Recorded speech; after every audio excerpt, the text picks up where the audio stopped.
In those days, the Philistines gathered their forces to fight against Israel.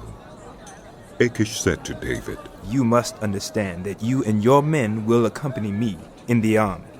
David said, "Then you will see for yourself what your servant can do." Achish replied, "Very well.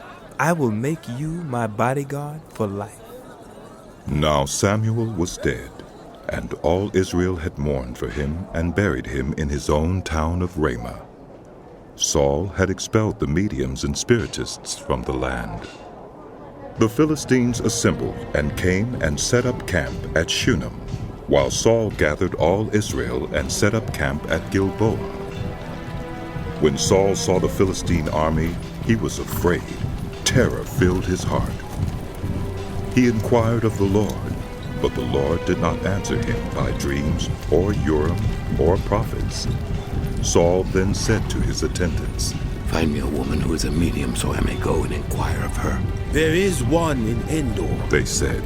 So Saul disguised himself, putting on other clothes, and at night he and 2 men went to the woman. "Consult a spirit for me," he said, "and bring up for me the one I name." But the woman said to him, "Surely you know what Saul has done.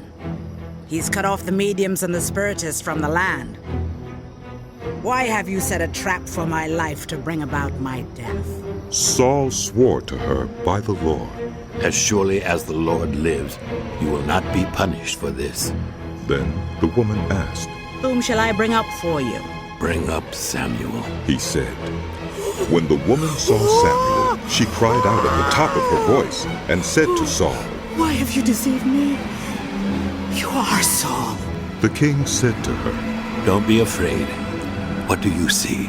The woman said, "I see a ghostly figure coming up out of the earth." "What does he look like?" he asked.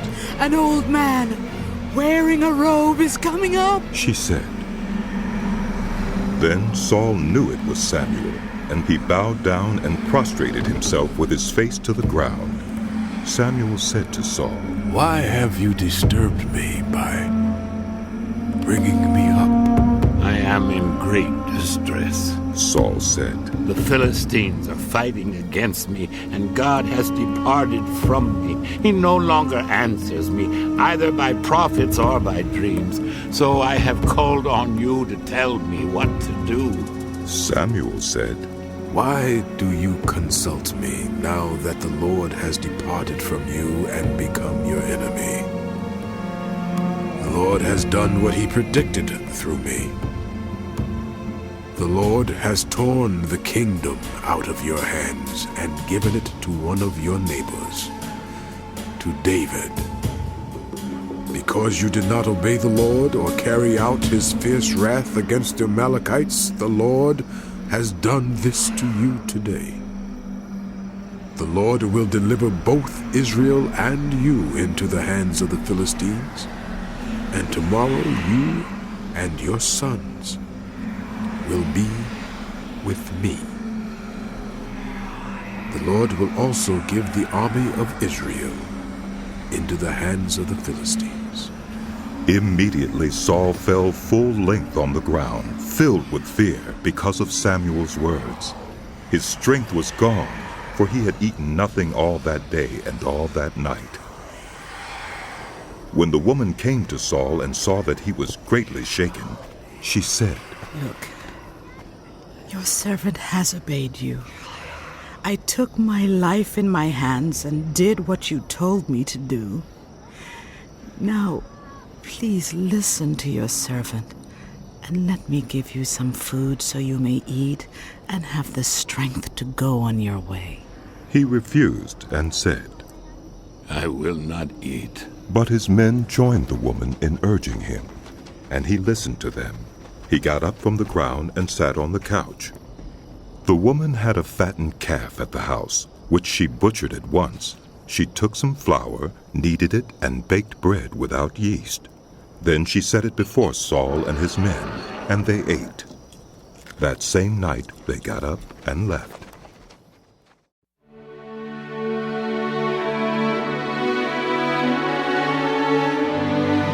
The book of 1 Samuel continued.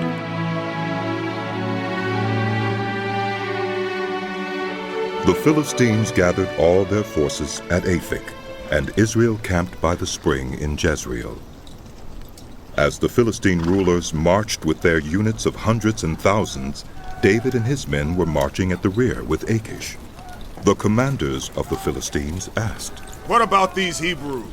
Achish replied, Is this not David, who was an officer of Saul, king of Israel?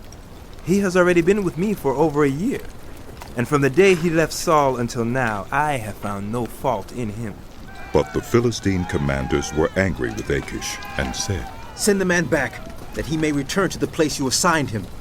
He must not go with us into battle, or he will turn against us during the fighting. How better could he regain his master's favor than by taking the heads of our own men? Isn't this the David they sang about in their dances? Saul has slain his thousands, and David his tens of thousands. So Achish called David and said to him, As surely as the Lord lives, you have been reliable, and I would be pleased to have you serve with me in the army. From the day you came to me until today, I have found no fault in you. But the rulers don't approve of you. Now, turn back and go in peace. Do nothing to displease the Philistine rulers. But what have I done? asked David. What have you found against your servant from the day I came to you until now? Why can't I go and fight against the enemies of my lord the king? Achish answered, I know that you have been as pleasing in my eyes as an angel of God. Nevertheless, the Philistine commanders have said he must not go up with us into battle. Now, get up early, along with your master's servants who have come with you, and leave in the morning as soon as it is light. So David and his men got up early in the morning to go back to the land of the Philistines, and the Philistines went up to Jezreel. David and his men reached Ziklag on the third day. Now the Amalekites had raided the Negev and Ziklag. They had attacked Ziklag and burned it, and had taken captive the women who were in it, both young and old. They killed none of them, but carried them off as they went on their way. When David and his men reached Ziklag, they found it destroyed by fire, and their wives and sons and daughters taken captive. So David and his men wept aloud until they had no strength left to weep. David's 2 wives had been captured, Ahinoam of Jezreel and Abigail, the widow of Nabal of Carmel. David was greatly distressed because the men were talking of stoning him.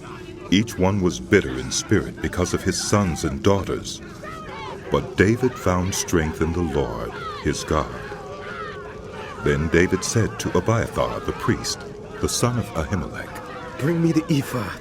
Abiathar brought it to him, and David inquired of the Lord, Shall I pursue this raiding party? Will I overtake them? Pursue them. You will certainly overtake them and succeed in the rescue. David and the 600 men with him came to the Besor Valley, where some stayed behind. 200 of them were too exhausted to cross the valley, but David and the other 400 continued the pursuit. They found an Egyptian in a field and brought him to David. They gave him water to drink and food to eat, part of a cake of pressed figs and 2 cakes of raisins. He ate and was revived, for he had not eaten any food or drunk any water for 3 days and 3 nights. David asked him, Who do you belong to? Where do you come from? He said, I am an Egyptian, the slave of an Amalekite. My master abandoned me when I became ill 3 days ago. We raided the Negev of the Kerethites, some territory belonging to Judah, and the Negev of Caleb, and we burned Ziklag. David asked him, Can you lead me down to this raiding party? He answered, Swear to me before God that you will not kill me, or hand me over to my master, Swear before God. and I will take you down to them. He led David down, and there they were, scattered over the countryside, eating, drinking, and reveling because of the great amount of plunder they had taken from the land of the Philistines and from Judah. David fought them from dusk until the evening of the next day, and none of them got away, except 400 young men who rode off on camels and fled. David recovered everything the Amalekites had taken, including his 2 wives. Nothing was missing, young or old, boy or girl, plunder or anything else they had taken. David brought everything back. He took all the flocks and herds, and his men drove them ahead of the other livestock, saying, "This is David's plunder." Then David came to the 200 men who had been too exhausted to follow him and who were left behind at the Besor Valley. They came out to meet David and the men with him. As David and his men approached, he asked them how they were. But all the evil men and troublemakers among David's followers said, "Because they did not go out with us, we will not share with them the plunder we recovered.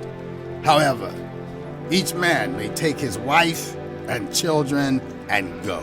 David replied, "No, my brothers, you must not do that with what the Lord has given us. He has protected us and delivered into our hands the raiding party that came against us. Who will listen to what you say? The share of the man who stayed with the supplies is to be the same as that of him who went down to the battle. All will share alike." David made this a statute and ordinance for Israel from that day to this. When David reached Ziklag, he sent some of the plunder to the elders of Judah, who were his friends, saying, "Here's a gift for you from the plunder of the Lord's enemies." David sent it to those who were in Bethel, Ramoth Negev, and Jattir, to those in Aurora, Siphmoth, Eshtemoa, and Rachel, to those in the towns of the Jerahmeelites and the Kenites, to those in Hormah, Boration, Athak, and Hebron, and to those in all the other places where he and his men had roamed. Now the Philistines fought against Israel. The Israelites fled before them, and many fell dead on Mount Gilboa. The Philistines were in hot pursuit of Saul and his sons, and they killed his sons Jonathan, Abinadab, and Malchishua. The fighting grew fierce around Saul, and when the archers overtook him, they wounded him critically.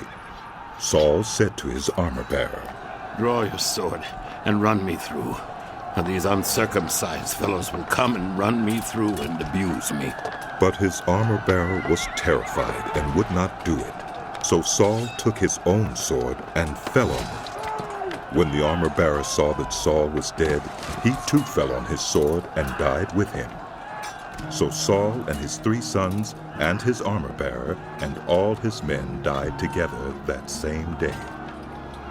When the Israelites along the valley and those across the Jordan saw that the Israelite army had fled and that Saul and his sons had died, they abandoned their towns and fled, and the Philistines came and occupied them.